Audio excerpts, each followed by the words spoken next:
Né? Eu não gosto do novo CPC, né? O Gajardoni falou que a gente vai ter trevas, eu coloco não só alguns anos de trevas, talvez algumas décadas de trevas, e a gente vai apanhar bastante. Né? Ele foi muito tranquilo na dele, quando o juiz fixa os honorários de R$1.000 a favor do advogado. Não é só quando a condenação na fazenda, a gente sente isso todo dia, não é? Causa de 1 milhão, julgo improcedente, R$1.000. Não é só contra a fazenda que isso acontece, a gente sente isso na pele. Então, uma série de situações em que o código dá maiores poderes para o juiz, a gente vai sofrer na pele. Né? Ele, até achei que ele fosse mencionar hoje, a gente tem essa coluna, ele destacou, eu vou falar sobre isso logo mais também, uma sugestão, algumas dessas colunas já foram para a página da Advocef, algumas dessas colunas estão no Iuris Tantum, no informativo da Advocef, são colunas de 3, 4 laudas toda segunda-feira que sai no site j.info. E na coluna de hoje, são 5 autores que ficam fazendo rodízio, e na coluna de hoje, até fica a sugestão de publicar no site também, né? O Henrique está fazendo isso, fica a sugestão. O 139, inciso 6, que ele falou do 139.4, da flexibilização procedimental, permite multa diária e outras medidas de apoio também na obrigação de pagar. Aí eu pergunto, a nosso favor, quando a gente for exequente ou autor, seja na monitória, que ressuscitou mesmo, ou seja em qualquer outra coisa, o juiz vai aplicar a multa diária a nosso favor? Duvido. Ele vai aplicar uma medida de apoio a nosso favor? Duvido, porque é banco.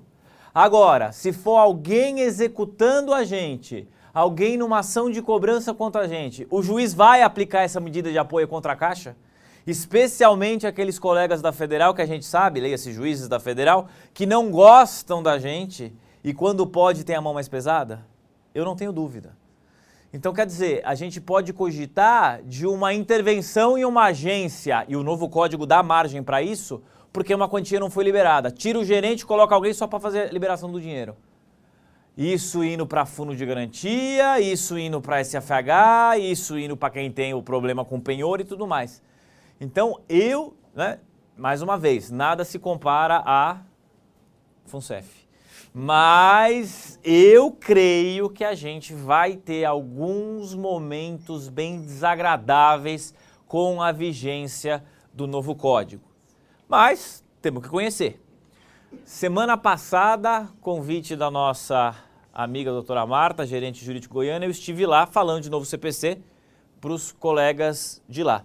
Então, quando o Álvaro pediu, quase literalmente no avião, dizendo que eu falaria aqui, eu peguei o material que eu havia feito para Goiânia e aí eu só agora, antes de começar, tirei aquilo que o Gajardoni já tinha falado e que eu não sabia exatamente o que ele ia falar. Então, também aqui vamos controlando o tempo, claro, a gente tem horário, sei que tem gente que volta para as cidades de origem hoje. E a única coisa, até mais uma vez, porque estamos em colegas, qualquer dúvida, gente, pergunta, né? A ideia é mesmo fazer uma coisa mais num bate-papo para esclarecer a respeito do que a gente vai debater.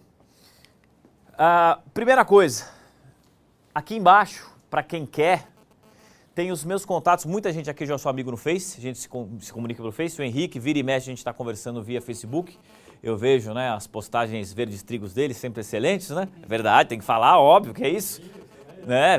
Tem de tudo, né? Então, né, e viagens, passeios, né? Eu sou mais monotemático, mas não, tiro mais, eu sou monotemático. Vocês vão encontrar eu falando de CPC, novo CPC, um julgamento. Eu uso rede social para isso. Então, para quem quiser, para quem tiver interesse, esse material que eu estou projetando, eu vou colocar na página, uma página que eu mantenho com um monte de coisa de novo CPC, para quem quiser baixar, vou colocar isso hoje à noite no site, e estou no Twitter, no Face e no LinkedIn. Melhor lugar para saber o que está acontecendo do novo código são as redes sociais. Eu conheci o Gajardoni via rede social. A gente estava no Twitter falando mal do novo CPC, eu falei, ele fala mal, eu também falo, beleza. Aí a gente começou a se aproximar e depois hoje somos amigos, mas começou no Twitter essa conversa. Antes de propriamente falar do código, só um pouquinho da sua tramitação. O primeiro ponto de dúvida, qual a data efetiva da vigência, já foi mencionado, com um porém. Eu acho que é dia 18, o Gajadone acha que é dia 17. Né? Também não vou entrar no mérito por quê. Até conversando com os colegas de Goiânia, eu até diria, eu falaria, seria uma frase ótima para o Schmidt falar. E quem conhece o Schmidt sabe do que eu estou falando, né? Mas não foi o Schmidt que falou, foi um outro colega. Se alguém está na dúvida de quando vai sair de férias ano que vem, pronto. 16, 17 ou 18, estejamos de férias. Satico, não quero causar problema. Rubem, não quero causar problema. Mas, né? Henrique, não quero causar problema, mas é essa história. Um bom momento. Já tá pronto. Né? Já, ó. Pronto, já temos um voluntário, né? Já temos um voluntário para sair no período. Mas, de fato, porque numa dessas sai uma publicação, a gente não sabe se vai ser prazo em dia útil, se vai caber ainda agravo retido ou não vai caber agravo retido. Isso vai trazer problema pra gente. Na dúvida, embarga a declaração. Aí joga lá pra frente o que vai acontecer, aí quando for publicado embargos, aí não tem dúvida que já é na nova lei. Mas são problemas que não são, aparentemente são irrelevantes, mas na hora que a gente tiver no caso concreto, não, pode não ser irrelevante. E, em tese, está encerrada a tramitação legislativa em 16, 17 ou 18 de março de 2016. Por que em tese? Porque a gente, no finalzinho de junho, teve uma notícia, possivelmente vários dos colegas leram isso, ministro Gilmar Mendes vai aos jornais e fala: precisamos cogitar da maior vacácio para o novo código, de uma maior vacácio para o novo código. Pode ser alguma coisa do tipo entre 3 a 5 anos. Aí teve gente até brincando, a nova vacácio até que todos os ministros do Supremo se aposentem. Pronto, aí resolve o problema, não tem, lembrando que agora tem a PEC da bengala, não é mais PEC, né? Tem a bengala até os 75. Não há ainda nenhuma tramitação nesse sentido, mas já existe o PLS, Senado, portanto, 414 de 2015, que já está alterando o novo código que nem entrou em vigor. Pois é, tipicamente, né, falam que a jabuticaba é brasileira, né? Então, tipicamente uma jabuticaba. O código que ficou 5 anos tramitando já tem, antes do término da vacácio, um projeto de lei para corrigi-lo. E o mais divertido é que já existem, eu não vou dizer centenas porque eu não contei, mas dezenas tranquilamente, de emendas a esse PLS para alterar outras coisas que foram apontadas do código. Por exemplo, tutela provisória, a estabilização, que está uma bagunça, que foi destacada hoje. Só que este PLS, o grande objetivo dele é mudar para ficar tudo como está hoje. Que o novo CPC acaba com a admissibilidade na origem, tanto da apelação.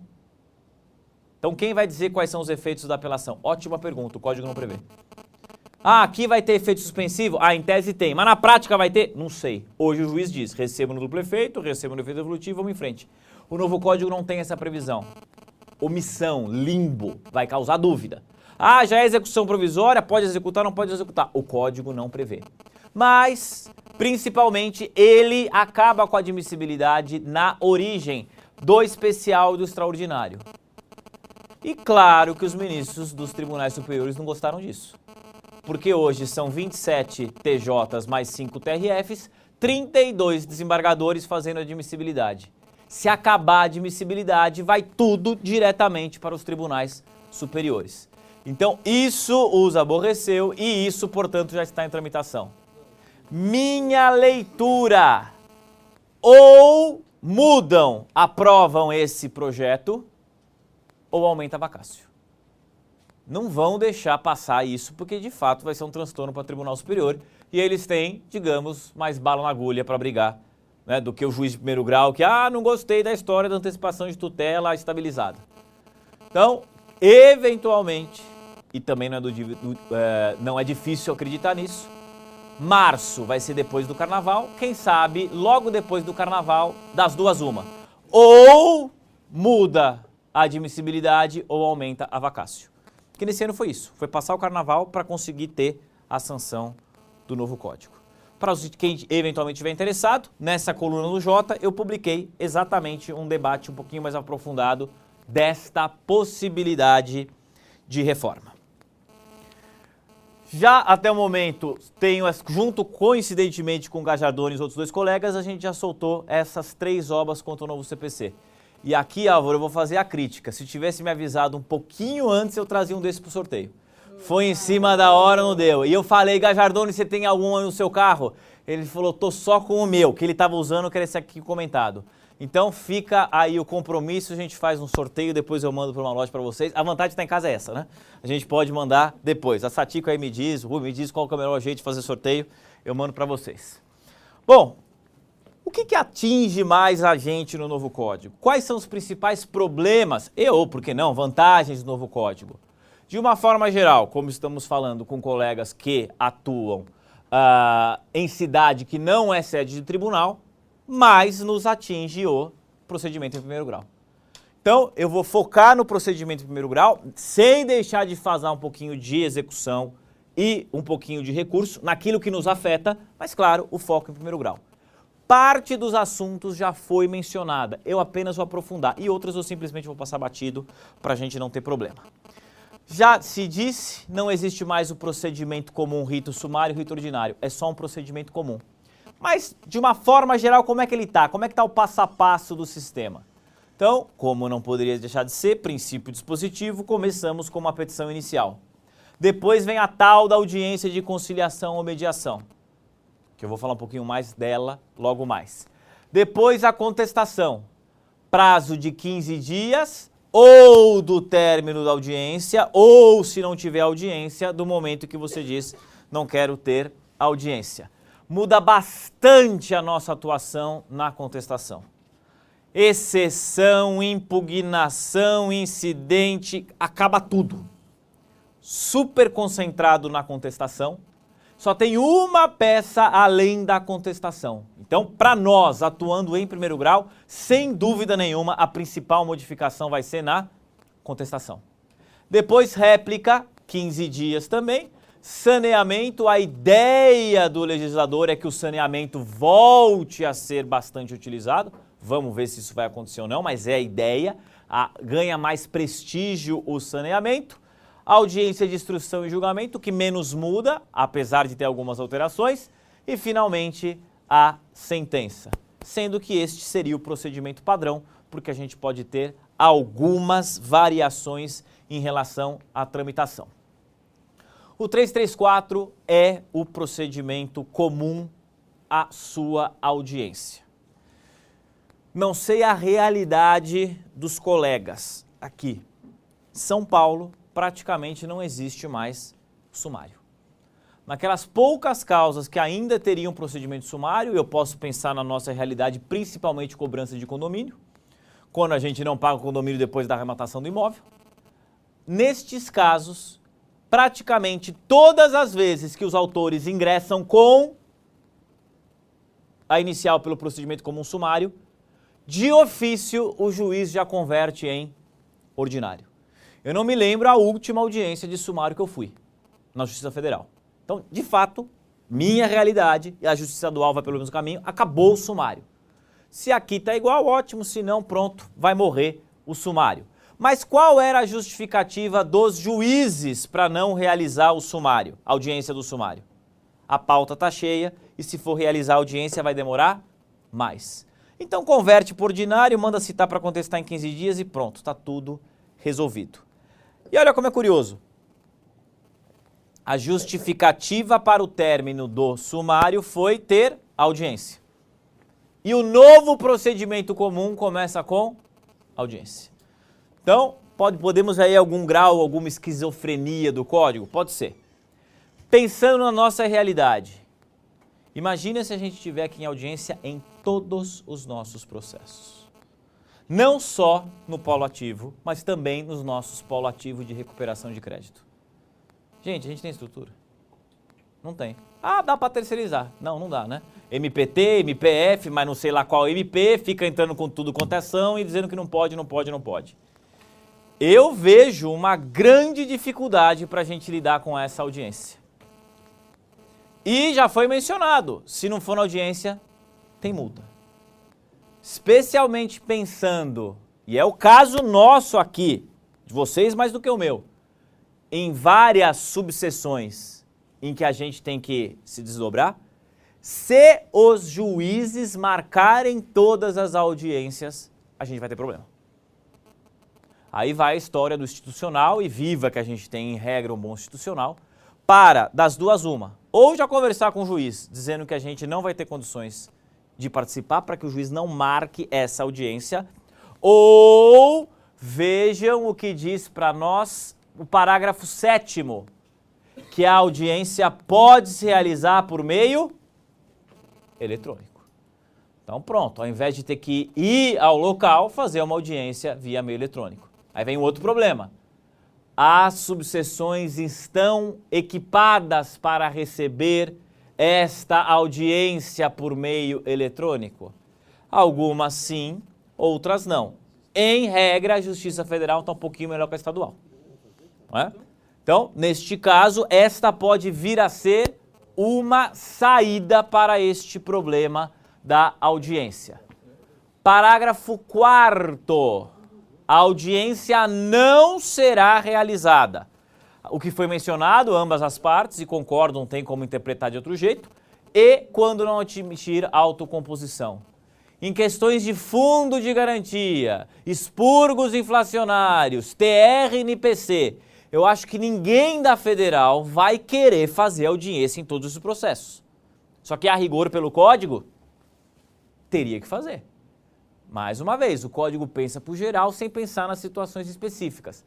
Aí, argumento qual seria? Para esta situação em que não tem autorização de fazer acordo, está vedada a autocomposição. Se vai colar ou não é outra história. Eu só estou pensando alto quais seriam os argumentos para a gente não ter que ir em todas as audiências de TR-NPC do Fundo de Garantia. Porque tem de tudo.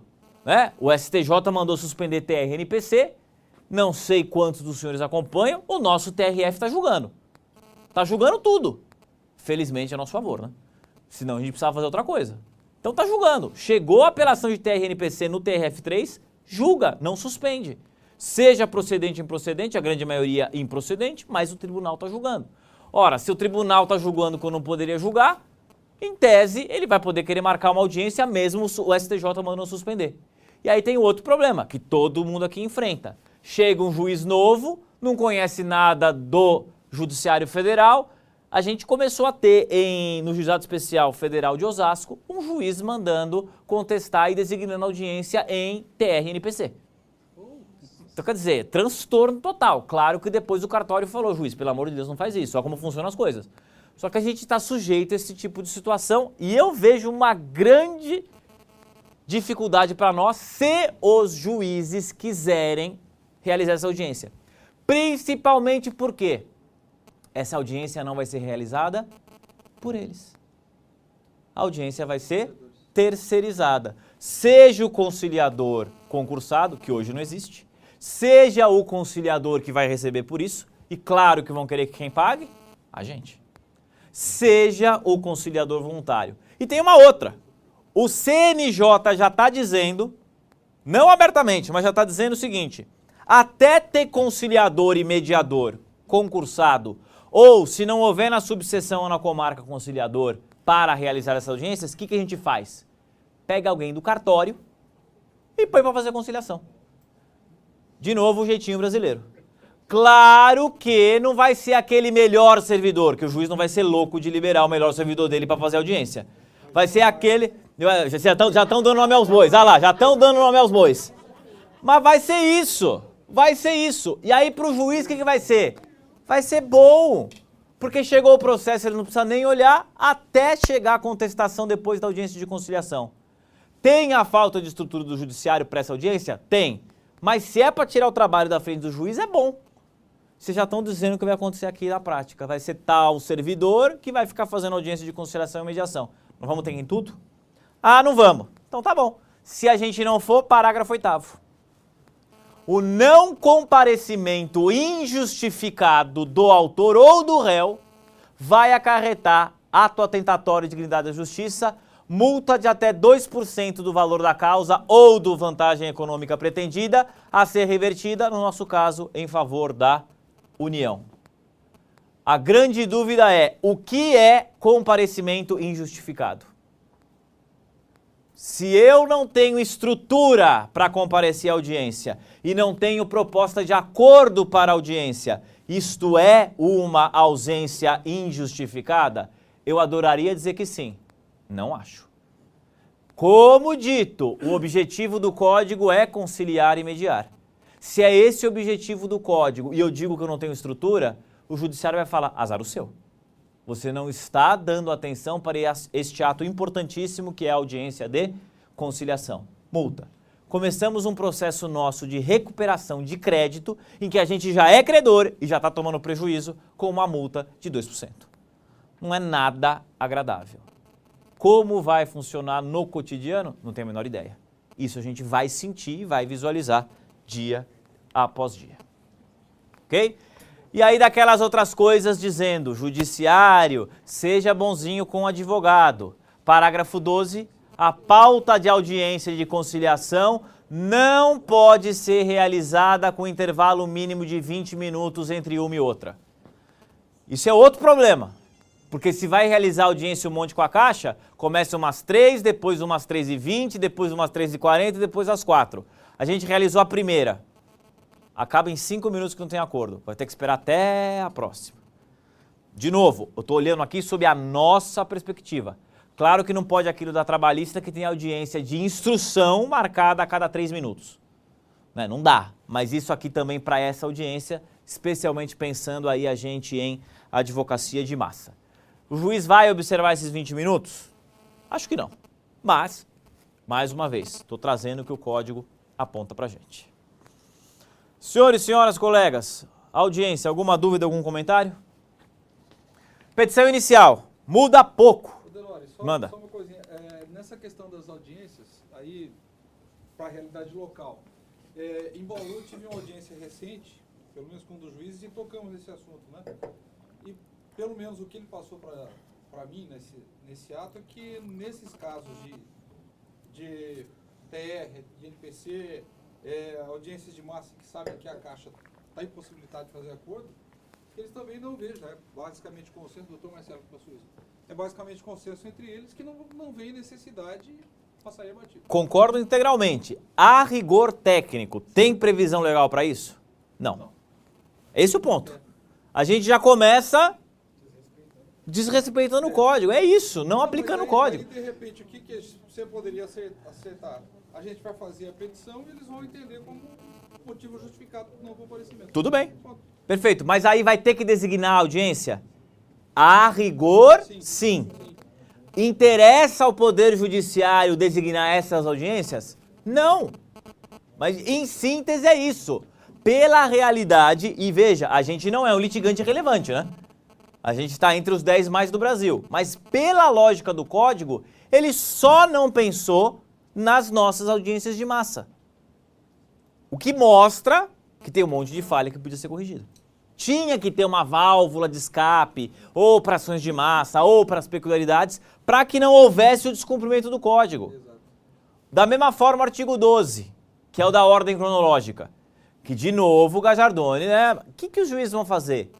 Não vão mandar conclusão. Simples, já vai descumprindo, é o jeitinho brasileiro. Um colega meu do Rio de Janeiro falou que lá já existe. Tem a pilha da pré-conclusão e a pilha da conclusão. Isso pela burocracia interna de cartório. Pronto, está resolvido. Só vai entrar na pilha da conclusão aquilo que já tiver pronta a sentença. De novo, é já descumprir o código antes dele entrar em vigor. Essa é a falha. Petição inicial. 282 sai, entra o 319. Mesma ordem, mesma lógica. Começa com endereçamento. Inciso 2, partes e suas qualificações, com a diferença que há expressa menção a RG e CPF, que já tem na 11.419, mas não no CPC. E olha só aqui, endereço eletrônico. Já existe, portanto, a obrigatoriedade que se indique os e-mails. Versões originais, versões anteriores da tramitação do código, elas falavam expressamente das partes e dos advogados. Isso dos advogados caiu. Resistência da OAB com a dificuldade de falar, mas imagina, vai chegar por e-mail, cadê aviso de recebimento, que não sei o quê. Mas está aqui. Existe a menção, portanto, a se colocar o endereço eletrônico, que poderá sim ser utilizado para fins de intimação. Isso já foi comentado na primeira parte. Causa de pedir, inciso 3, inciso 4, pedido, inciso 5, valor da causa, inciso 6, provas. Até aqui tudo igual. Mudança, inciso 7. Opção do autor pela realização ou não da audiência de conciliação ou mediação. Logo, é requisito novo da inicial colocar, queremos a audiência ou não.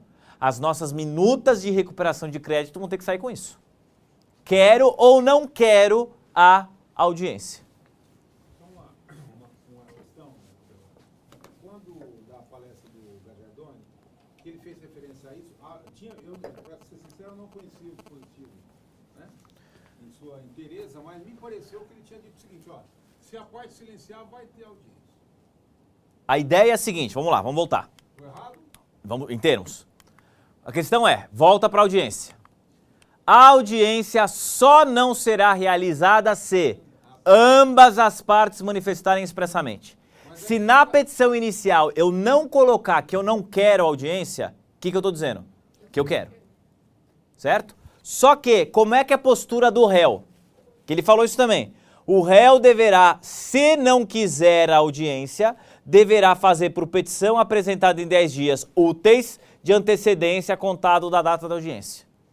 Então, o autor, na petição inicial, fala, eu não quero audiência. Pela lei, o que o juiz vai precisar fazer?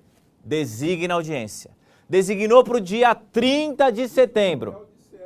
Então, mas quando que o réu vai dizer? Esse é o problema, entendi a dúvida. Qual é o momento do réu dizer? O réu vai ser, nós, se formos o réu, seremos citados. Caixa, petição inicial de dano moral, porta giratória. Audiência 30 de setembro. Eu vou receber isso. Eu não vou ter um momento anterior para me manifestar. Eu vou ter a audiência. Ah, eu não quero essa audiência, é porta giratória, dano moral, aqui não tem acordo nem nada. A gente atravessa essa petição 10 dias antes. Se a petição inicial falar, eu quero audiência, mesmo que a gente atravesse essa petição dizendo eu não quero audiência, por esse parágrafo 4º, o que o juiz vai ter que fazer? Marcar a audiência. E essa é a posição do Gajardoni, mas ele diz que há entendimento em contrário. Tem muita gente que diz, eu acho que vai prevalecer cada juiz de um jeito. É o que eu acho. Eu acho que o tribunal não vai entrar nessa bola dividida. Se o tribunal, porque senão vai ficar muito difícil. O juiz vai chegar e vai falar, eu entendo que nesse caso não precisa ter audiência. Se a parte recorrer, o tribunal vai falar, deixa. Se o juiz marcar audiência em todos e a gente agravar, o TRF vai falar, não, é a lei, deixa. E aí a gente vai entrar com o especial, o STJ vai falar que é a súmula 7. É isso! Por isso que eu acho o problema. E o Gajardoni falou isso. Não pode ter essa de que cada vara vai ter um CPC. É isso. Cada vara vai ter um CPC. E pior, na hora que mudar o juiz, tudo aquilo que a gente tinha estipulado com a secretaria vai pro buraco. A gente conhece isso hoje. É impressionante. TRNPC, a gente acerta alguma coisa, tá redondinho. Muda o juiz e ou o diretor de secretaria, tem que fazer o quê? Volta a estaca zero. Por isso que eu acho que o tribunal não vai entrar na bola dividida. Porque quem quiser marcar, e vai ter juiz que vai querer marcar. Esse é o ponto. E o que vai sobrar para nós? Se vira. É isso mesmo, qual foi o ponto? Mas e o contrário? O autor fala na petição que não quer... O autor fala na petição que não quer. O que o juiz vai ter que fazer? Marcar a audiência. Só que aí o réu vai ter a prerrogativa de falar, eu quero ou não quero. Mas, de novo, vamos olhar a nossa realidade de justiça federal não eletrônica aqui no estado de São Paulo, no TRF3.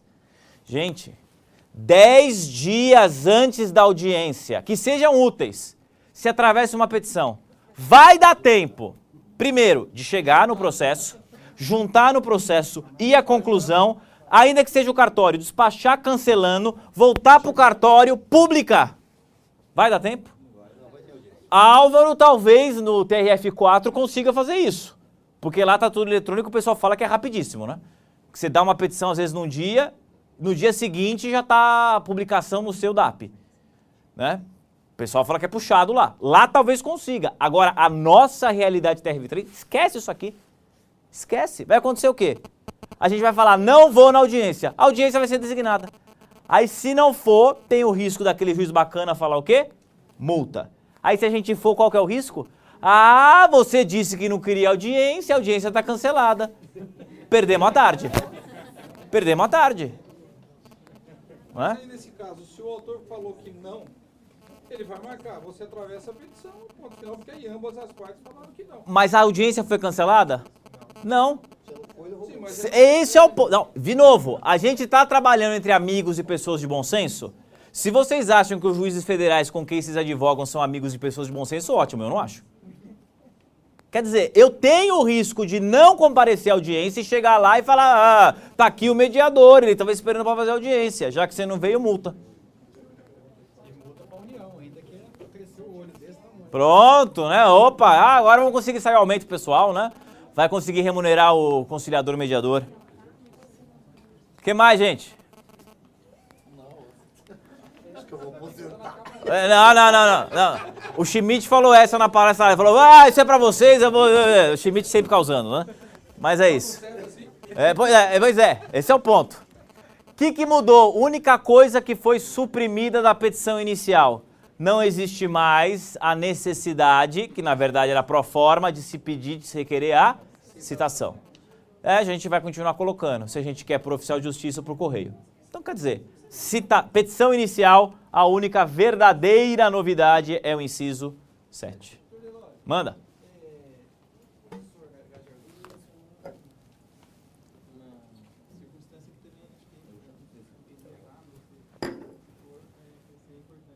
Vamos lá.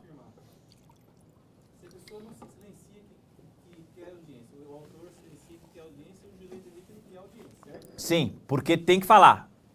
A regra tem audiência. Se ambas não quiserem. E o momento do autor falar isso é na petição inicial. Portanto, a omissão na petição inicial importa em quero audiência. Aí sim, aí ele seleciona que ele quer audiência e se ele comparecer nessa audiência e não apresentar proposta, o juiz pode aplicar multa também.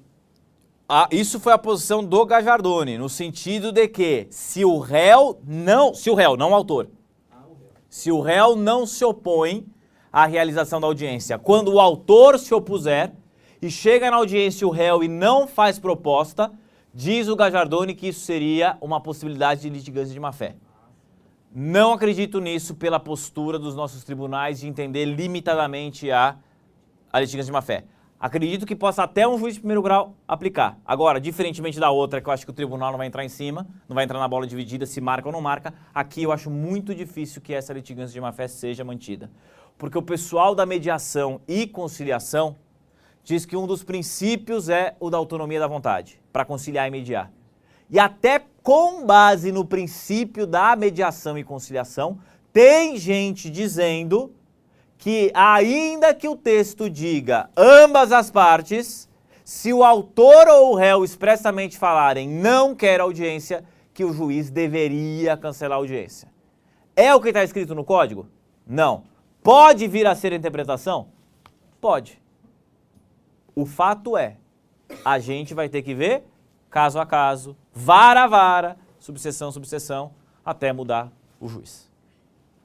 Beleza? Manda. Nunca temos situações em que a Caixa é chamada para conciliar antes da citação em São Paulo? Sim. A gente tem hoje tal da sala pré-processual que isso está acontecendo. Nesse caso, dispensaria depois uma audiência? A gente poderia sustentar que já teria, sem dúvida nenhuma. Mas mais uma vez, isso foi previsto pelo Código? Não. Isso deveria ser previsto pelo Código? Sim. Para a gente não ter o quê? O descumprimento do Código. Defesa. Aqui eu gosto. Simplifica a nossa vida. Eu gosto das modificações.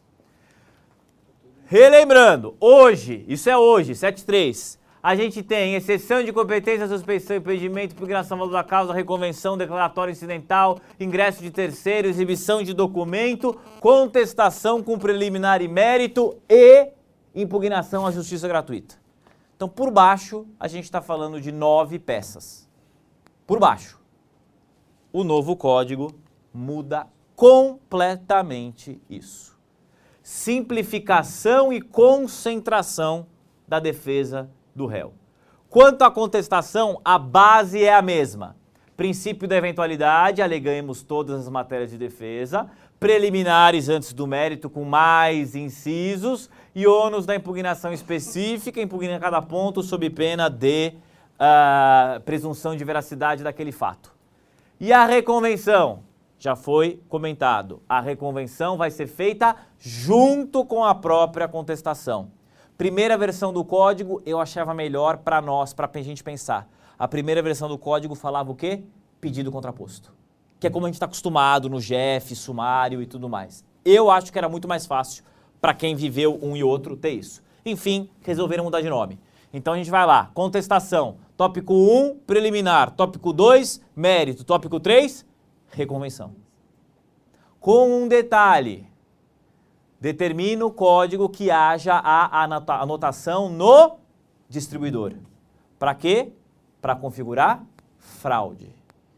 Isso é um ponto que eu acho que a gente, quando ingressar com a reconvenção, vai ter que tomar muito cuidado. Porque no dia a dia, no batidão, o cartório nem vai prestar atenção nisso. Ainda que o código diga, a gente vai ter que ficar em cima. Entramos com a reconvenção? Excelência, juiz, cartório, por favor, imediatamente comunique ao distribuidor. Se o cartório não fizer isso, isso é fácil, a gente joga na internet e vê se está aparecendo o sujeito como réu, né? Se não aparecer o autor, pessoa física ou jurídica como réu, não haverá a possibilidade de a gente configurar fraude à execução, não estou falando de fraude contra o credor pauliana, fraude à execução mesmo, com a citação / intimação para responder à reconvenção. Ok? Exceção de incompetência relativa. Morreu. Maravilha. Agora é tudo em preliminar de contestação, seja absoluta, seja relativa. Isso aqui tem um ponto negativo. Quando vinha o contrato com foro de eleição, ainda era o nosso, a gente ficava feliz da vida, né? Dá bica pro outro colega. Atire a primeira pedra quem nunca fez isso, para mandar ou para São Paulo ou para Brasília.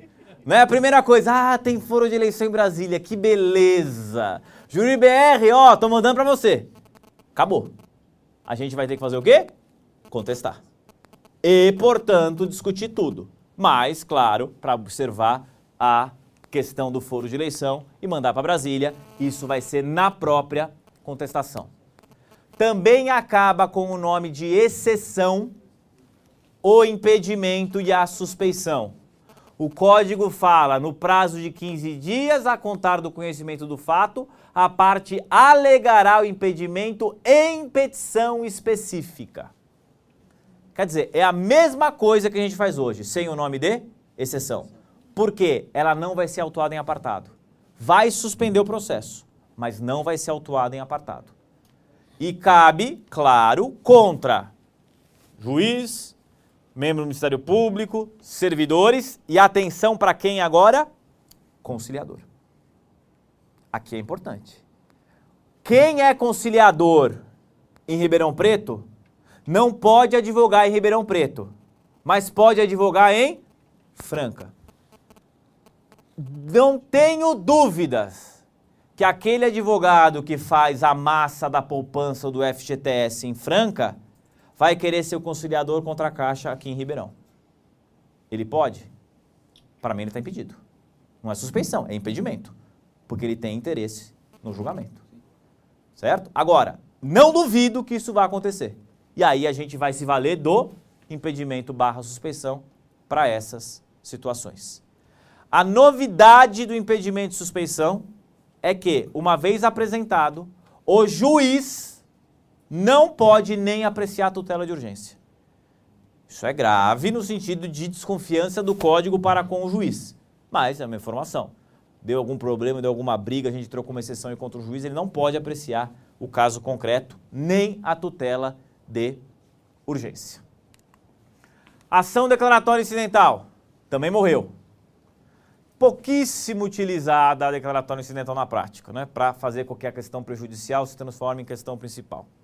Sempre que eu falo de declaratória incidental, eu pergunto, alguém aqui propôs ou contestou alguma declaratória incidental? Só eu aqui. E a ação declaratória incidental, portanto, é pouquíssimo utilizada porque se a gente quer que a questão prejudicial seja coberta pela coisa julgada, a gente faz isso desde a petição inicial e formula um pedido cumulado. Então, de fato, na prática, ela é pouco utilizada e o Código deixa isso claro no 503, parágrafo 1º. O disposto no caput, o que faz coisa julgada, aplica-se à resolução de questão prejudicial. Isso aqui eu falo logo mais, a mudança da coisa julgada. Impugnação ao valor da causa.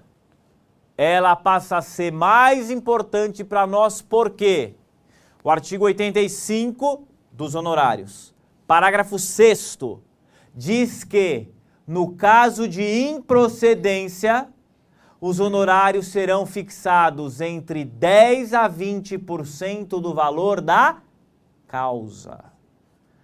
Então, aquela porta giratória de R$500 mil, em que o juiz hoje dá R$1.000 de honorários, pelo parágrafo 6º, o juiz vai ter que dar o quê? 10%, no mínimo. Portanto, dos 1.000 passou para 50 mil. Se a gente vai conseguir executar é outra história. Mas pelo menos a gente precisa ter a condenação e a fixação dos honorários. Então isso é ótimo, isso é uma excelente modificação para nós com o 85 do CPC. Só que para isso a gente precisa falar o quê? Corrigir o valor da causa. Não mais via impugnação, mas aonde? Em preliminar de contestação. Portanto, também na preliminar, além da incompetência relativa, falar que o valor da causa está errado, pedindo para aumentar o valor da causa. E a prima da impugnação ao valor da causa, que é a impugnação à justiça gratuita, mesma coisa. Agora o artigo 100 saiu da Lei 1060, jogou para o artigo 100 do Código, deferido o pedido de gratuidade, a parte contrária pode oferecer impugnação na contestação, réplica contra razões de recurso ou por simples petição. O fato é, o autor pediu na inicial, o juiz deferiu, preliminar de contestação. O réu pediu na contestação, o juiz deferiu, a gente vai alegar isso em réplica. Ou seja, pediu, deferiu, na petição imediatamente seguinte, a gente vai fazer o quê? Alegar que não está correta a concessão da gratuidade. O problema que eu acho que faltou o Código avançar foi em relação ao ônus da prova da impugnação. Não sei os senhores, eu sou bem chato com isso. Deferiu a gratuidade para a classe média, eu impugno. Porque principalmente na classe média é aquele que a gente em tese conseguiria executar os honorários. E aí o que o juiz em regra fala para a gente? O ônus da prova é seu. E o que eu consigo dizer? Onde ele mora, qual é a profissão, e olhe lá. Podemos levantar o fundo de garantia para saber quanto tem? A gente adoraria. Mas vai ser o quê? Violação do sigilo. Juiz, oficie Receita Federal para mandar imposto de renda. Não, isso não é meu ônus, você que se vire. Poderia o Código ter avançado e colocado como ônus da prova, até com base na distribuição dinâmica do ônus da prova, que nesse caso competiria a parte impugnada a fazer a prova da sua condição financeira. O Código não avançou. A construção é, com base no 373, parágrafo 1º, inversão do ônus, inversão dinâmica, distribuição dinâmica, carga dinâmica do ônus da prova, falar, juiz, ele que prove que ele tem condições ou que não tem condições. Não acho, infelizmente, como o Código não avançou, que a gente vai ter sucesso nisso. Em síntese, o que nós temos? Contestação para praticamente tudo, com um monte de novas preliminares e a reconvenção na própria peça de contestação, e vai ser só separada uma petição específica para impedimento e suspeição. Não sei os colegas, eu gosto. Eu prefiro. Simplificou, pronto, acabo tudo em uma peça só. Senhores, senhoras, dúvidas, comentários quanto à defesa? Vamos em frente. ela não foi integralmente revogada. A maior parte dos artigos sim, mas permanecem alguns. Que foi uma pena, que era melhor acabar de uma vez com todas com a 1060. Instrução. Pontuar algumas coisas. Primeiro, uma das grandes inovações é o tal do 373, parágrafo 1º, ônus dinâmico, carga dinâmica do ônus da prova. Qual que eu vejo o problema disso? Vai sobrar tudo pra gente. O juiz vai dizer que sempre a gente tem melhores condições. Seja no saque indevido, seja na planilha de débito, seja em qualquer situação. Já é assim, por exemplo, a gente sabe com os extratos do fundo de garantia. Pô, mas é anterior à migração. Azar o seu. O autor tem dificuldade, você tem dificuldade, o autor tem mais ainda. Ponto, acabou. Pô, mas já puseram fogo. Azar o seu. Então, este é um problema. E um outro problema relacionado a este aspecto de prova é a possibilidade, que hoje está afastada pelo STJ, de aplicação de multa diária no caso de documento não ser exibido. Artigo 400, parágrafo único. O juiz pode adotar medidas indutivas, coercitivas, mandamentais ou subrogatórias para que o documento seja exibido. Leia-se multa, quase mandar prender e colocar no pelourinho gerente e por aí vai. Isso para nós é um desastre. Vai ter multa diária pela não exibição de documento. E a gente sabe que vai acontecer o quê? Um monte de autor vai falar, viva, eu não estou nem aí para ver o contrato, eu só quero a multa relativa ao contrato. Como é que a gente sai dessa sinuca? Dizendo que é prova impossível, que não tem condições, que o documento não existe e que, portanto, a gente não pode apresentar e logo eu não posso ter uma medida coercitiva para uma prova que não existe.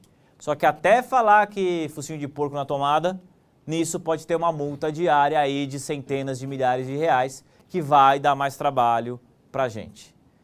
Aqui, óbvio, todo mundo já enfrentou uma situação dessa e que hoje a gente resolvia com a súmula 372, que diz que não cabe multa na exibição de documento. E, verdade ou não, mesmo com a súmula, tem juiz que faz o quê? Aplica multa. Se tem súmula e eles aplicam multa, imagina agora que o código está dizendo, pelo amor de Deus, faz isso. Certo? Aqui é outro ponto de sofrimento nosso no novo código. E eu não duvido, mais uma vez, todo mundo aqui já passou por isso. Você fala com a agência, você fala com a gerência, a GFUG fala não existe, não existe, não existe, você fala não existe, não existe, não existe, dali 6 meses o que acontece? Aparece o documento. Não é? Quantas vezes a gente já viu isso? Então, nesse ponto, vai ser outra situação em que, como é que a gente vai trabalhar com essa situação, né? Não, pois é, né? Quem nunca passou por uma história dessa não advogou, né? Na caixa, né? Não tem dúvida nenhuma.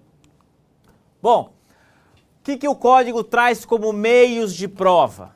Basicamente repete confissão, exibição. A efetiva novidade é a ata notarial, que na prática não é uma novidade, que a gente já usa. A única vantagem de ter menção à ata notarial é que a gente não vai ter dúvida quanto à sua possibilidade de uso em juízo. Mas claramente é uma prova documental, é uma variação da prova documental à ata notarial. Há situações em que eu já atuei, possivelmente quem já fez foi nesse sentido também, foi lá a reclamação chegou da matriz que tinha um vídeo no YouTube falando do... Estamos em casa, entre amigos, está gravando, mas é tudo colega. Era Hereda e os 40 ladrões. Era esse o vídeo que estava no YouTube e ficava falando e dava nome, sobrenome e falava VP fez isso, VP fez aquilo. E era para a gente, e quem postou esse vídeo era de São Paulo. Então, típica situação, faz a ata notarial, o tabelião certifica que no dia tal, hora tal, entrou no YouTube, página tal e viu isso e coloca inclusive um CD anexo trazendo essa gravação. É exatamente a previsão legislativa disso para situações provas que podem desaparecer. Ata notarial vai, portanto, atestar ou documentar existência e o modo de existir de algum fato, sendo possível que imagem ou som gravado em arquivo eletrônico venha como um anexo. De novo, a prova em si não é novidade. A novidade é a sua previsão legislativa para dar mais segurança na utilização. Ok? Depoimento pessoal. Novidade, que nem é tão novidade assim, mas é bom para ficar claro no código. Videoconferência. Podemos sim fazer depoimento pessoal por meio da videoconferência. De novo a pergunta, vai ter estrutura? Se tiver estrutura, ótimo. A informação do TRF da 4ª Região é que não existe mais carta precatória entre os estados do Sul. Se alguém está em Santa Catarina e é uma audiência em Porto Alegre, o sujeito no dia da audiência vai para o fórum em Santa Catarina, em Floripa, e aí, durante a realização da audiência, ele fala com o juiz via o equipamento de videoconferência que o TRF da 4ª Região faz. Não sei se chegou a participar de alguma dessas, algo nesse sentido. É isso mesmo, né? Então, quer dizer, isso já é realidade no TRF4. Mas, enfim, a dúvida em relação ao depoimento pessoal vai ser a forma. Como é que a gente vai ouvir as partes? Por quê? O novo CPC é omisso quanto à forma de oitiva de partes. Mas ele não é omisso quanto à forma de oitiva de testemunha. E o que o novo CPC diz a respeito disso? Não mais teremos as reperguntas. Vai ser o modelo norte-americano do cross-examination, que é o quê? O advogado perguntando direto para a testemunha. Então vamos fazer estágio como? Vendo filme americano. Mas é isso. Eu não fui treinado para fazer isso. Eu não sei fazer isso. Em 2008 ou 2009 mudou o CPP para isso. Não sei se alguém aqui tem o hábito, costuma fazer audiências criminais. Eu não faço. Os colegas que eu perguntei a respeito disso, inclusive colegas professores de processo penal, eu falei, como é que está funcionando isso no crime? Ele falou, tem de tudo, depende do juiz. Tem juiz que continua fazendo igualzinho a hoje no cível a repergunta. Então o advogado pergunta, o juiz pergunta. Tem juiz que abstrai totalmente e deixa o advogado perguntar tudo e quase bater na testemunha. E tem juiz que seria o ideal, que deixa o advogado perguntar, mas na hora que dá o abuso, o juiz já fala, opa, vamos com calma. Né? De novo, é exatamente a história de filme americano. É só a gente, como advogado da parte contrária, não chegar e falar, objection, your honor. Né? Não, você vai falar em português, vai falar excelência, com calma, etc. Mas é isso. É exatamente isso. Vai funcionar? É uma nova forma de trabalho para advogados e juízes. Vamos treinar. Vamos ver como funciona. Tá, mas isso está previsto para quê? Para prova testemunhal. Não existe previsão de como vai ser feito o depoimento pessoal. E aí, portanto, duas interpretações. Uma, que eu acho a melhor. O código não vai trabalhar com dois jeitos de pergunta. Porque bem ou mal é tudo pergunta. Uma é para parte, a outra é para terceiro. Então, para mim, vai ser tudo pergunta do próprio advogado. Mas já li gente dizendo que como para parte não existe confissão, é diferente, etc. Neste caso, permaneceria no código o sistema de reperguntas por parte do juiz. Em março do ano que vem a gente vê o que acontece. A tendência, creio, é que, pelo menos no início, continue tudo do jeito que está. A não ser que você chegue numa audiência e o juiz fala, não, cansei disso, odiava fazer isso, não gosto, ó, a testemunha é sua. Se vira, doutor. Bom, então vamos, né? Mas aí muda a estratégia por quê? Porque a gente vai ter que fazer uma ordem de perguntas, não vai ter mais aquele tempo de pensar na próxima pergunta, até o juiz perguntar e reduzir a termo. A própria questão da ordem das perguntas a gente vai ter que avaliar. Por outro lado, o aspecto positivo. Várias vezes você vai fazer uma pergunta, o juiz fala, mas por que, doutor? Aí você fala, excelência, se eu falar por quê, a testemunha vai saber como responder. Aí, às vezes, é raro, mas eu tive uma vez e falei, eu preciso fazer essa pergunta. O juiz falou, então tá bom, então sai a testemunha. A testemunha saiu da sala, eu falei, olha, juiz, estou perguntando isso por causa disso. O juiz, gostei, pode perguntar. Né? Aí volta, é raríssimo, né? Mas aconteceu eu numa situação, num caso concreto. Eu falei para a juíza uma vez, falei, se a senhora for comigo ali, eu conto. Isso, aí, não, foi exatamente isso, só que a juíza falou, tá bom. Então aí pediu para a testemunha sair e voltou, mas é isso. Eu falei isso numa vez que trabalhei, falei, se a senhora for ali comigo, Eu conto. eu tô perguntando. Então, nesse sentido, por esse aspecto, eu gosto. Legal. Agora, eu tenho dificuldade, pensando agora, de ter que fazer as perguntas todas numa sequência sem parar para respirar. Eu teria hoje dificuldade. É treino. Né? Cada um tem seu estilo, quando se prepara para a audiência, faz uma pergunta básica, a testemunha começa a falar, o juiz começa a falar, você risca uma pergunta, né? Põe outra no meio, vai lá, é isso. Então, nesse sentido, a principal dificuldade eu acho que é a velocidade, mas, por esse aspecto, é excelente. E vem outro ponto, e na trabalhista? Vai se aplicar de forma subsidiária? Existe a previsão de como é feita a colheita de prova na trabalhista na CLT? Ou eu aplico subsidiário? Aplico subsidiário. Então tá bom, então tem que aplicar subsidiário isso. Da mesma forma. E a contagem de prazo? Eu vou aplicar a contagem de prazo do CPC à Justiça do Trabalho? Eu acho que tem uma situação que está pior do que a Justiça Civil, a trabalhista. Porque as dúvidas são imensas. E aí vai ter a primeira vara que vai falar prazo corrido, a segunda vara vai falar não. Até o TST pacificar, só são 10 anos. Então não tem problema nenhum. Até lá vai ser a dificuldade. Agora, algo que eu não tenho dúvida que o TST não vai aplicar. Incidente de desconsideração da personalidade jurídica. Esse eles não vão aplicar. Que vai contra a celeridade, contra o trabalhador e etc. Exibição de documento já falei. Prova documental. Primeiro, uma notícia que tem que ser mencionada. O código continua falando em telegrama e radiograma. Esse daqui Tem estagiário aqui ainda ou não? Não? Tem? Não, então vamos lá. Isso aqui é culpa do estagiário. Já que vocês estão aqui, a gente fala. Isso aqui foi alguém lá no Congresso que passou pro estagiário. Atualiza. O que tiver de diferente, você me avisa, beleza? Beleza, pode deixar. E esses artigos aqui? Aqui não tem nada, tá tudo certo, pode manter igual. Passou. Foi isso. Gente, é triste que no século XXI a gente tenha um Código de Processo Civil falando em radiograma. Alguém já passou um radiograma aqui? Telegrama, sim, tranquilo, né? Radiograma, eu fui pesquisar, né? Falei, bom, tinha no CPC 73, beleza.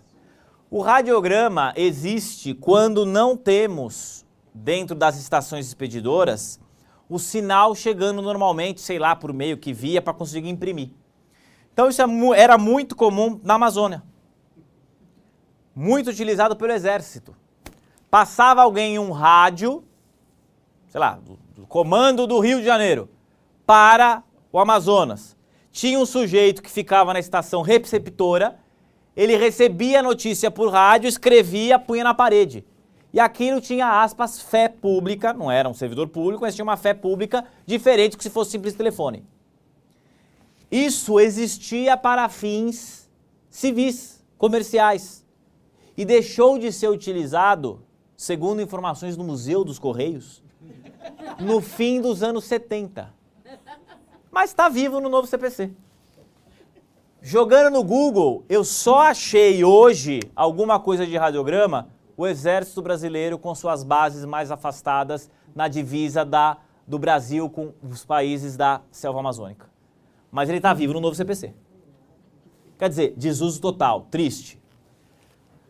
E ele é prova desde que o original estiver na estação expedidora. Estagiários, desculpem, culpa de vocês de novo. Tá, a gente pode até usar telegrama, né? Eu comecei a usar telegrama, minha mãe pedia, olha, vai ter casamento de alguém, então manda o telegrama fonado. E aí era parabéns aos nubentes, né? E aquele negócio, pra que nubentes, né? Por que não aos noivos, né? O juridiquês não é só no jurídico, não, né? Então era parabéns aos nubentes, ponto, que era mais caro, né? Hoje, A Caixa convoca todo mundo por telegrama. Só que faz o telegrama como? Manda pela internet. Cadê o original na estação expedidora? Não existe. Então, duplo erro deste artigo, não tem outro nome, do 413, falar em radiograma e falar em original do telegrama na estação expedidora. Isso é lamentável. Ah, mas enquanto isso o código fala do e-mail, não é verdade? Não. Enquanto isso o código fala de comunicação por outros meios eletrônicos, tipo Messenger de Face, WhatsApp, qualquer outra coisa. Não, ele é omisso.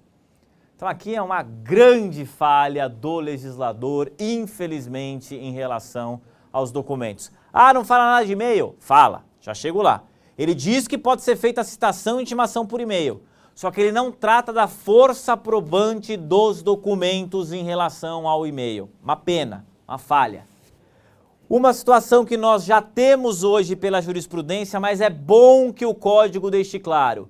Se qualquer das partes apresentar documento e a outra não impugnar logo no momento seguinte, seja na contestação, réplica ou simples petição, preclusão quanto à impugnação da prova. O único problema disso é aquela subseção um pouco mais distante em que tem o tal folhas XXX, diga a Caixa.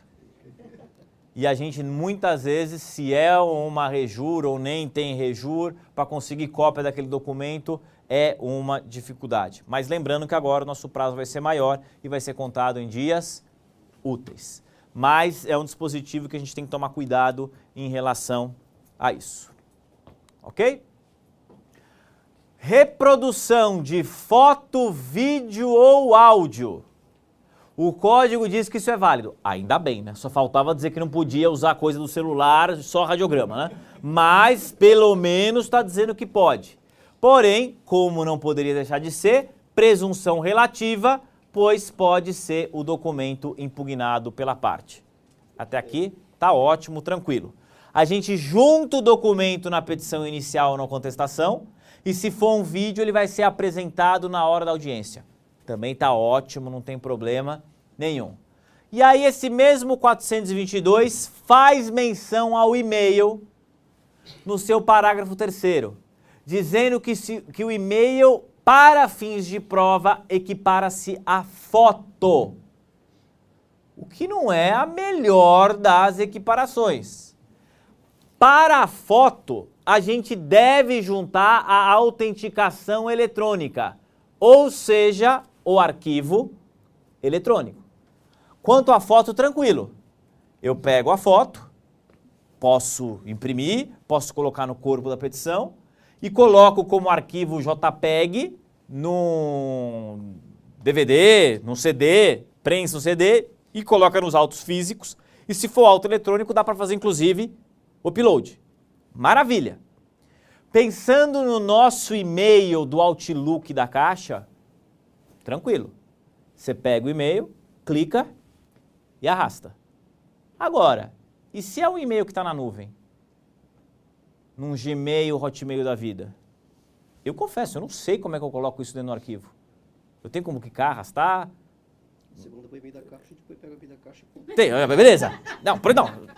O advogado vai resolver o problema assim. Mas é isso. Ah, mas eu quero saber que horas que chegou no e-mail originário lá e se você joga isso no teu Outlook, você pode eventualmente editar os horários. E pode.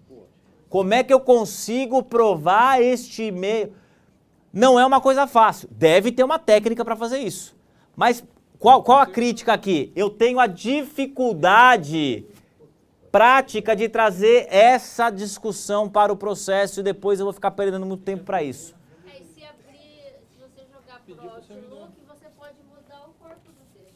Uhum. Exatamente. Então, esse é o problema, essa é a situação. Senhor presidente, como é que estamos de horário aí? Você vai mandando. Então tá bom, beleza. Não, temos que seguir. Não, que eu tenho voo também, não são só vocês aqui, mas eu também tenho voo também, né? Bom, vamos lá. Então, isso aqui equipara a fotografia. Testemunha. Rol de testemunha ficou mais rígido, precisando indicar nome, profissão, endereço, residencial de trabalho Estado civil, idade, eu não sei porquê, RG e CPF. Bom, nunca mais vou conseguir arrolar ninguém de testemunha no seu gerente. Só que da mesma forma que o código fala isso, é o famoso morde-a-sopra. Olha depois. Ah, isso vai ser apresentado sempre que possível. Gente, pra que isso? E volta para o 319, que é o dispositivo da petição inicial. O 319 diz o quê? Que a gente tem que indicar o e-mail. Então nada mais lógico que eu tenho que colocar o e-mail da testemunha, certo? Cadê o e-mail aqui? Não tem. Certo? Regra: testemunha vai ser ouvida em juízo perante o juiz na audiência de instrução, mas pode ser por meio de videoconferência, como a gente viu do depoimento, e também pode ser por produção antecipada de prova, que o Gajador já falou, sem que exista o perigo da demora. Outra novidade que vai dar trabalho para nós: quem vai ter que intimar a testemunha? A gente. O advogado é o responsável por intimar a testemunha. Vai ser via carta com aviso de recebimento. Claro que pode ser um telegrama aqui. Na verdade é até mais fácil, né? Porque a gente tem claramente a indicação de qual é o teor, qual é o conteúdo. Se não houver o envio da carta com aviso de recebimento pelo advogado e a testemunha não comparecer nesse dia, presume-se que houve a desistência. Se mandar a carta com aviso de recebimento, não encontrar a testemunha e ela não aparecer, aí o juiz vai mandar intimar. Só nesse caso. Eu acho bom e ruim. Bom porque agiliza. Ruim porque é mais um trabalho para nós. E a responsabilidade vai ser nossa. Então, nesse ponto, é ruim.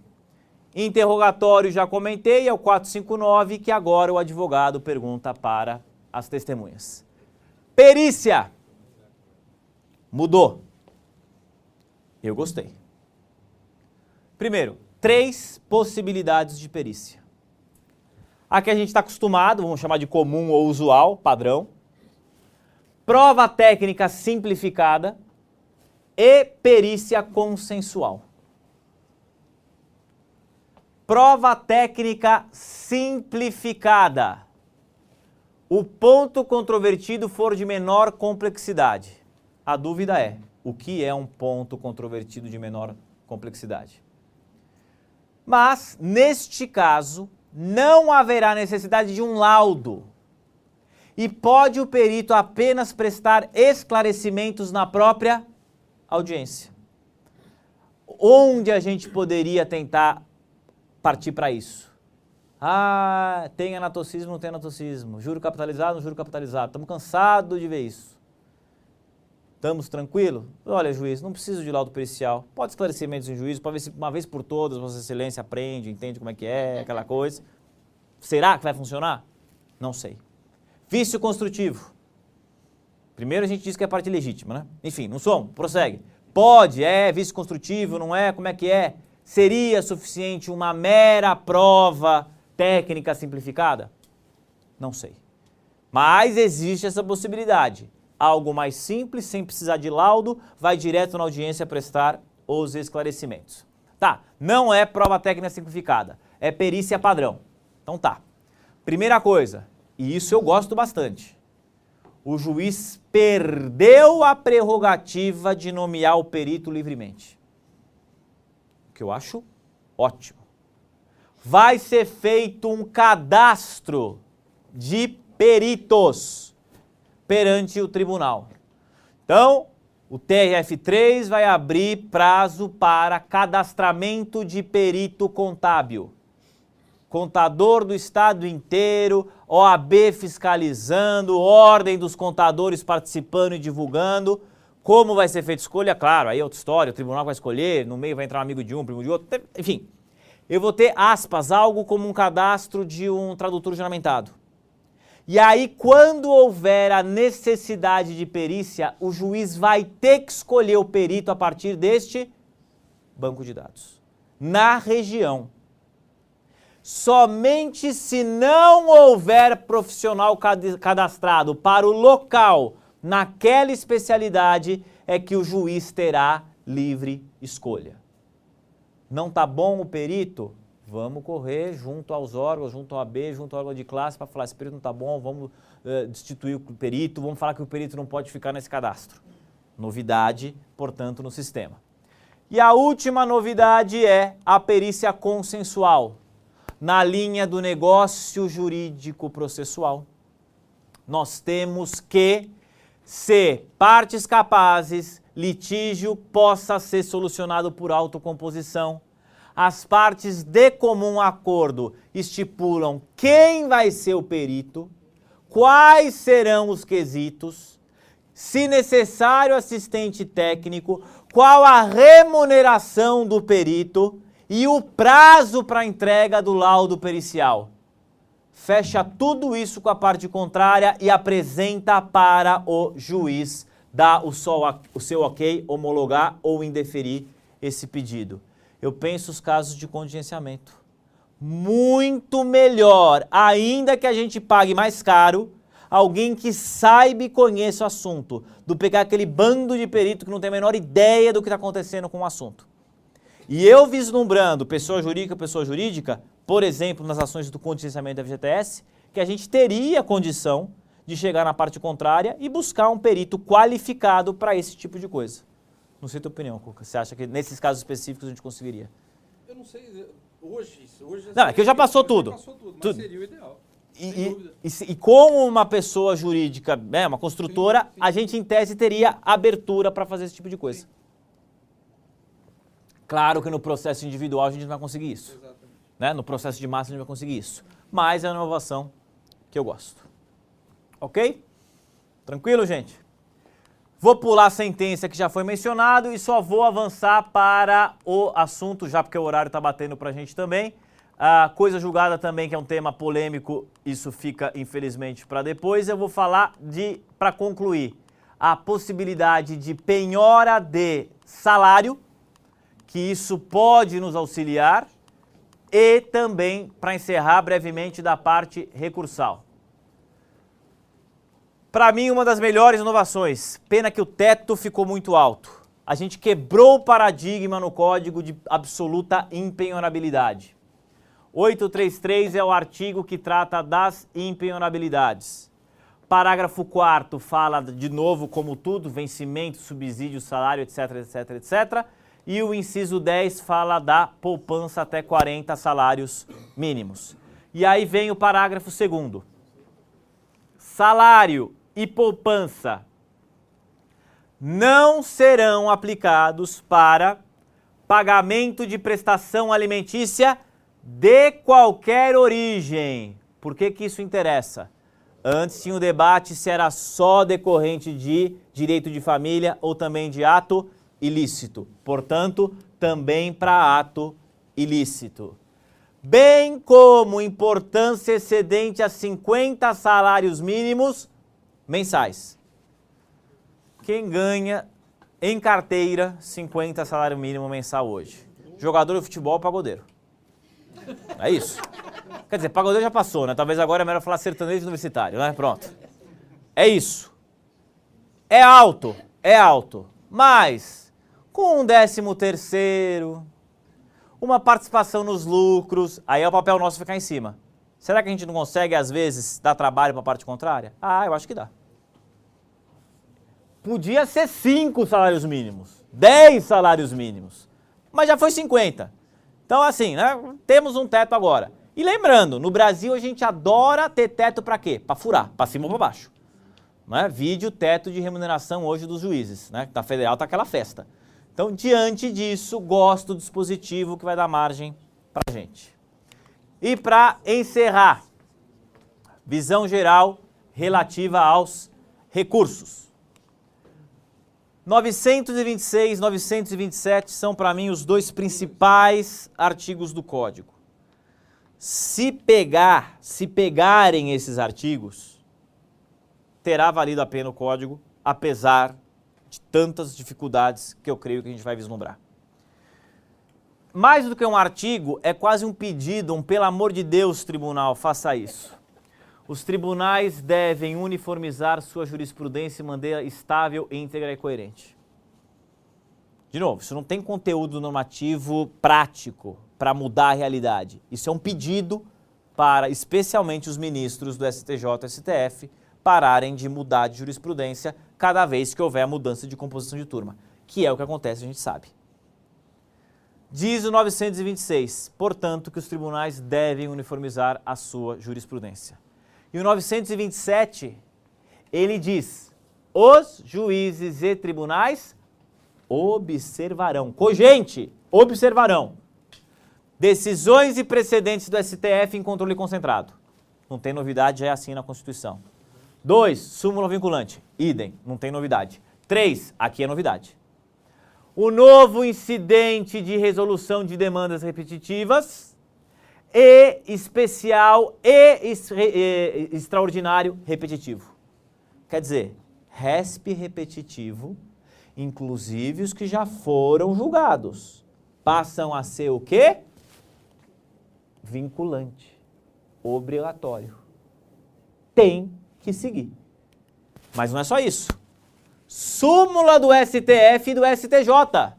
Qualquer súmula, independentemente de ser vinculante. Ou seja, acabou a distinção entre súmula persuasiva e súmula vinculante. 5. Orientação do pleno ou órgão especial aos quais estiverem vinculados. TRF3 decidiu no seu órgão especial, todo mundo tem que seguir. Eu, e creio os senhores, acho isso ótimo. Porque a gente não aguenta mais chegar numa discussão de SFH e virar um juiz e falar, o Decreto-Lei 70 é inconstitucional. E a gente vê isso ainda. Quer dizer, se esse 927 for observado, o juiz não mais vai fazer isso. Aí a minha pergunta é, esse artigo 927 caput vai ser suficiente para que os juízes deixem de falar? Este é o meu entendimento? Eu não acredito. Eu adoraria, eu torço para que seja isso. Tá, e se o juiz não observar o precedente vinculante, o que acontece com o juiz? Nada. Daí eu volto à pergunta, vai mudar? Não creio. Tá, e a gente como advogado, o que a gente pode fazer? Bom, se é uma sentença, a gente apela. Bom, o que mudou? Nada. Qual a possível mudança? Essa é boa. 988. Cabe reclamação. Para onde? Para o órgão especial do TRF, ou para o STJ, ou para o STF, se não houver observância das decisões do controle concentrado, até aqui não tem novidade, da súmula vinculante, não tem novidade, do precedente proferido em julgamento de repetitivo ou incidente de assunção de competência, que é outro instrumento para ir direto para tribunal. Não existe menção à súmula não vinculante. Dá para interpretar de forma extensiva? Que dá. Qual é a tendência dos tribunais? Interpretarem de forma restritiva, porque senão o que acontece com o trabalho deles? Estoura. Os ministros do STJ e do STF não gostaram disso aqui, porque eles sabem que vai acontecer o quê? Explodir o número de reclamações. O que mostra o nosso sistema como está desvirtuado. O juiz tem que seguir, o juiz não segue, não acontece nada com ele. Sobra para quem resolver isso? Ministro do Tribunal Superior julgando reclamação. Este é outro ponto de crítica dos ministros do STJ. Eles querem mudar também esse dispositivo. Mais fácil mudar do que convencer os juízes a... Esse é o ponto. O que é mais fácil? Tirar isso e deixar o juiz continuar julgando contra e a gente tendo que continuar a recorrer para dizer que o Decreto-Lei 70 é constitucional? Ou o juiz de primeiro grau mudar de ideia e começar a seguir o precedente? O Gajardoni, num texto, ele escreveu que para essas situações em que o juiz não observasse isso, ele devia ser penalizado de forma administrativa, inclusive com a possibilidade de perda de salário. Ele apanhou virtualmente dos colegas juízes. Ele falou, eu posso falar que eu sou juiz, né? Eu falei, de fato, imagina se a gente vai falar um negócio desse. Ele falou, tinha que ser isso. Porque senão não muda. Mas tem a reclamação. Se não houver alteração, vamos usar a reclamação. até o TRE falar para, chega, até o STJ criar jurisprudência defensiva para isso. E para encerrar, o código muda alguma coisinha nos recursos em espécie. São 9 incisos agora, sendo que basicamente 2 são extintos. Primeiro, agravo retido. Não há mais agravo retido. 1009, parágrafo 1º. As questões resolvidas na fase de conhecimento, se não comportar agravo de instrumento, não são cobertas pela preclusão e devem ser suscitadas em preliminar de apelação. Do ponto de vista do sistema, eu acho ruim. Do ponto de vista de advogado, eu acho ótimo. O nosso colega não prestou atenção no negócio, não fez o agravo retido, chegou à apelação, tá aquele caso terrível, desesperado, a gente fala, e agora, o que eu faço? Precisamos cavar uma nulidade. Aí a gente pede ajuda para os estagiários, né, para se redimirem da outra coisa, e fala para o estagiário, vasculha esse processo de cabo a rabo e encontra alguma nulidade para eu dizer que tem falha. Agora vai ser possível fazer isso, porque eu não tenho mais a preclusão.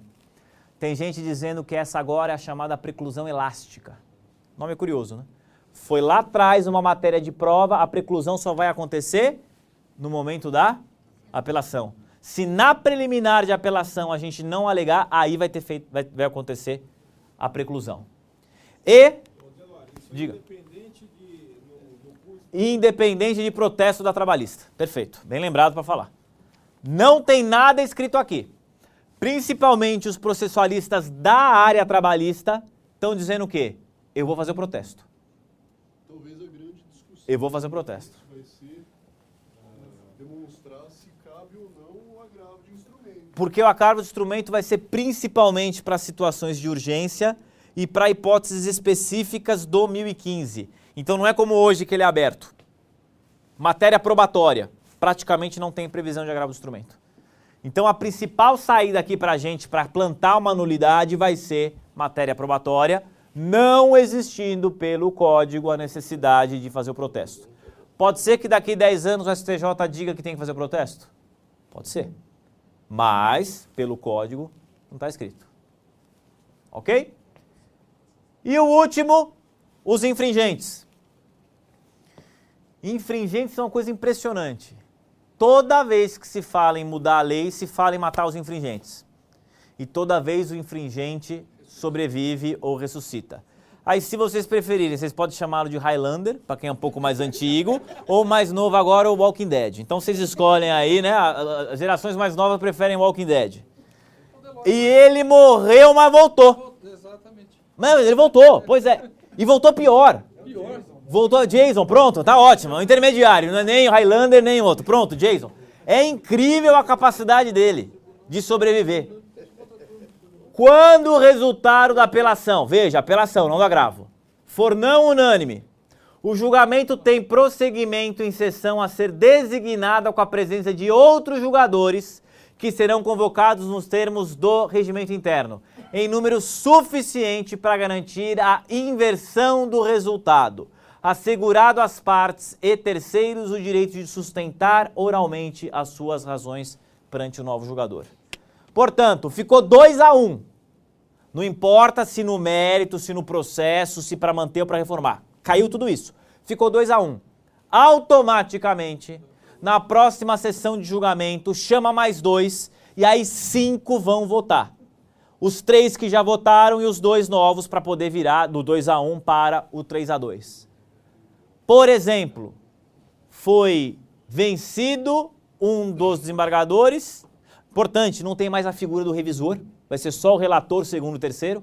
O revisor hoje, com esse nome e com a necessidade de estudar antes, morre. O relator vota de um jeito, o segundo fala, honorários não são 10 mil, 5 mil. 2 votos para 10 mil de honorários e 1 voto para 5 mil de honorários. Vamos ter que ter um novo julgamento para quê? Para saber se é 5 ou 10 mil de honorários. Isso só travanca o julgamento. Às vezes não é nem interesse da parte.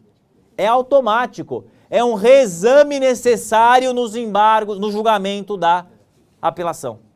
Mas pode acontecer de a sentença ser procedente, eu ganhei, a parte apelou, ele perdeu por 2-1 Vai ter julgamento. Vai ter julgamento de novo, exatamente. Vai ter tudo automático. Quer dizer, tá 3-1. Tá 3-1 e vai jogar tudo de novo. E isso tem um efeito colateral, que eu já ouvi desembargador falando. Divergência a partir de agora, só no cafezinho. Eles, entre eles, vão se conversar no sentido de não vota vencido. O que é ruim. Porque eventual debate que poderia existir vai ser porque ninguém vai querer voltar a julgar isso de novo. Adeus, Marco Aurélio. Pois é, não. Imagina você fazer parte da turma do Marco Aurélio, vai todo mundo fugir. Falar, tá louco, não trabalho com esse cara de jeito nenhum. Mas é isso. Não é? O julgador voto vencido, ninguém vai querer ser colega dele, que vai dobrar o trabalho. Do colegiado ainda não. Pois é, não. Isso não se aplica ao colegiado, hein? Não se aplica ao colegiado jurídico, por favor. Gente, obrigado pela atenção, espero que tenha sido útil o debate, sigo à disposição para as dúvidas. Mais uma vez, Álvaro, obrigado. E acabei me perdendo um pouquinho no horário, mas deu para pelo menos trazer as informações.